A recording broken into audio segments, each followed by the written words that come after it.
নদীর একুল ভাঙে ও কুল গড়ে, এ যেন মেঘনার চিরন্তন খেলা। কিন্তু এই খেলার বলি হচ্ছে লক্ষ্মীপুরের রায়পুর উপজেলার একমাত্র গড়ে ওঠা পর্যটন স্পট আলতাফ মাস্টার ঘাট। রায়পুর উপজেলার দক্ষিণ চরবংশী ইউনিয়নের ১ নম্বর ওয়ার্ডে মেঘনার কোল ঘেঁষে গড়ে উঠেছিল এই ঘাট। প্রাকৃতিক সৌন্দর্য, নদীর হাওয়ার ছোঁয়া আর আলতাফ মাস্টারের স্বপ্ন মিলিয়ে এটি হয়ে উঠেছিল স্থানীয়দের বিনোদনের একমাত্র ঠিকানা। কিন্তু এখন ভাঙন শুরু হয়েছে পশ্চিম দিক থেকে।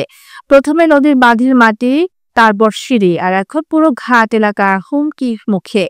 দিনে দিনে নদী গিলে নিচ্ছে প্রাণের ঘাট, অথচ দেখার যেন কেউ নেই। স্থানীয় বাসিন্দারা জানালেন, ঘাটটিকে ঘিরে গড়ে উঠেছিল কলাপাতা, জলপরি, রিভার ভিউয়ের মতো আধুনিক রেস্তোরাঁ, ব্যবসা প্রতিষ্ঠান।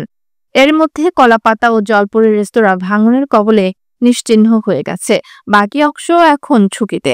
ভাঙন যেভাবে রোধ হয় ওইভাবে ব্যবস্থা নেওয়ার জন্য আমরা শুনছি যে এটা একটা বরাদ্দ হয়েছে, এখন বরাদ্দ হয়েছে শুনছি, কিন্তু কার্যকারী কিছু দেখি নাই আমরা।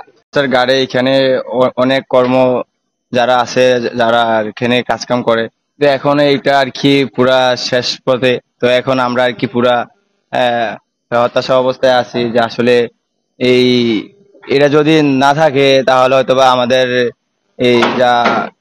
ঘাটটির প্রতিষ্ঠাতা প্রবীণ শিক্ষক আলতাফ মাস্টার বলেন, নদী নিয়ে গেছে অনেক কিছু, কিন্তু যদি আমরা একসাথে দাঁড়াই আবার গড়ে উঠবে ঘাট। আমি এখনো আশায় আছি।